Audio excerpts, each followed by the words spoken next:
हमें आने वाले दशकों, आने वाली सदियों को ध्यान में रखना ही होगा। और साथियों, इसके लिए भी हमें प्रभु राम से सीखना होगा। हमें उनके व्यक्तित्व को समझना होगा। हमें उनके व्यवहार को आत्मसात करना होगा।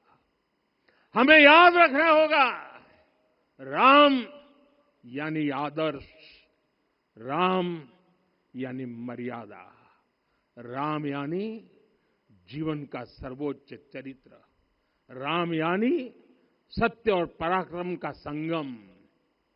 दिव्य गुणे शक्र समो रामः सत्य पराक्रमः। राम यानी धर्म पथ पर चलने वाला व्यक्तित्व। रामः सत्पुरुषो लोके सत्यः सत्यपरायणः। राम यानी जनता के सुख को सर्वोपरि रखना, प्रजा सुखत्वे चंद्रस्य। राम यानी धर्म और क्षमा का दरिया। वसुधाया क्षमा गुणे है। राम यानी ज्ञान और विवेक की पराकाष्ठा। बुद्ध या बृहस्पति तुल्य। राम यानी कोमलता में दृढ़ता। मृदु पूर्वज भाषते। राम यानी कृतज्ञता का सर्वोच्च उदाहरण। कदाचन नोपकारेण कृति नैकेन तुष्यति।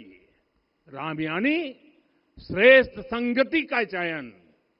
शीला वृद्धे ज्ञान वृद्धे वयोवृद्धे च सज्जनै। राम यानी विनम्रता में महाबल। वीर्यवान च वीर्येण महता स्वेन विस्मितः। राम यानी सत्य का अडिग संकल्प। न च अनुत्र कथो विद्वान। राम यानी जागरूक, अनुशासित और निष्कपट मन। निस्तिंद्र अपम्रत च स्वदोष परदोषवित।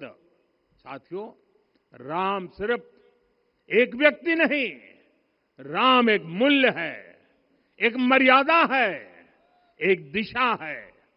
अगर भारत को साल 2047 तक विकसित बनाना है, अगर समाज को सामर्थ्यवान बनाना है, तो हमें अपने भीतर राम को जगाना होगा। हमें अपने भीतर के राम की प्राण प्रतिष्ठा करनी होगी। और इस संकल्प के लिए आज से बेहतर दिन और क्या हो सकता है।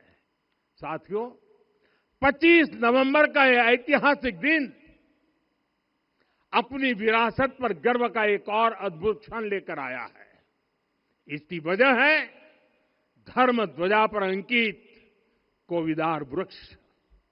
ये कोविदार वृक्ष इस बात का उदाहरण है कि जब हम अपनी जड़ों से कट जाते हैं तो हमारा वैभव इतिहास के पन्नों में दब जाता है। साथियों, जब भरत अपनी सेना के साथ चित्रकूट पहुंचे तो लक्ष्मण ने दूर से ही अयोध्या की सेना को पहचान लिया। ये कैसे हुआ? इसका वर्णन वाल्मीकि जी ने किया है। और वाल्मीकि जी ने क्या वर्णन किया है? उन्होंने कहा है, विराजित उद्गत स्कंधम कोविदार ध्वजः रथे। लक्ष्मण कहते हैं, राम, सामने जो तेजस्वी प्रकाश में विशाल वृक्ष जैसा ध्वज दिखाई दे रहा है, वही अयोध्या की सेना का ध्वज है। उस पर कोविदार का शुभ चिन्ह अंकित है। साथियों, आज जब राम मंदिर के प्रांगण में कोविदार फिर से प्रतिष्ठित हो रहा है, यह केवल एक वृक्ष की वापसी नहीं है, यह हमारी स्मृति की वापसी है, हमारी अस्मिता का पुनर्जागरण है, हमारी स्वाभिमानी सभ्यता का पुनः उद्घोष है। कोविदार वृक्ष हमें याद दिलाता है कि जब हम अपनी पहचान भूलते हैं तो हम स्वयं को खो देते हैं, और जब पहचान लौटती है तो राष्ट्र का आत्मविश्वास भी लौट आता है। और इसलिए मैं कहता हूं, देश को आगे बढ़ना है तो अपनी विरासत पर गर्व करना होगा। साथियों, अपनी विरासत पर गर्व के साथ साथ एक और बात भी महत्वपूर्ण है, और वो है गुलामी की मानसिकता से पूरी तरह मुक्ति। आज से 190 साल पहले 190 साल पहले साल 1835 में 1835 में मैकाले नाम के एक अंग्रेज ने भारत को अपनी जड़ों से उखाड़ने के बीज बोए थे। मैकाले ने भारत में मानसिक गुलामी की नींव रखी थी। 10 साल बाद यानी 2035 में उस अपवित्र घटना को 200 वर्ष पूरे हो रहे हैं। कुछ दिन पहले मैंने एक कार्यक्रम में आग्रह किया था कि हमें आने वाले 10 वर्षों तक उस 10 वर्षों का लक्ष्य लेकर चलना है कि भारत को गुलामी की मानसिकता से मुक्त करके रहेंगे। साथियों, सबसे बड़ा दुर्भाग्य यह है कि मैकाले ने जो कुछ सोचा था उसका प्रभाव कहीं व्यापक हुआ। हमें आजादी मिली, लेकिन हीन भावना से मुक्ति नहीं मिली। हमारे यहां एक विकार आ गया कि विदेश की हर चीज, हर व्यवस्था अच्छी है और जो हमारी अपनी चीजें हैं उनमें खोट ही खोट है।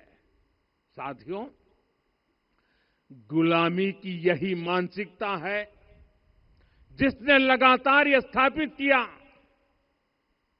हमने विदेशों से लोकतंत्र लिया। कहा गया कि हमारा संविधान भी विदेश से प्रेरित है, जबकि सच ये है कि भारत लोकतंत्र की जननी है, मदर ऑफ डेमोक्रेसी है। लोकतंत्र हमारे डीएनए में है। साथियों, अगर आप तमिलनाडु जाएंगे तो तमिलनाडु के उत्तरी हिस्से में उत्तीर मेरूर गांव है। वहां हजारों वर्ष पहले का एक शिलालेख है। उसमें बताया गया है कि उस कालखंड में भी कैसे लोकतांत्रिक तरीके से शासन व्यवस्था चलती थी।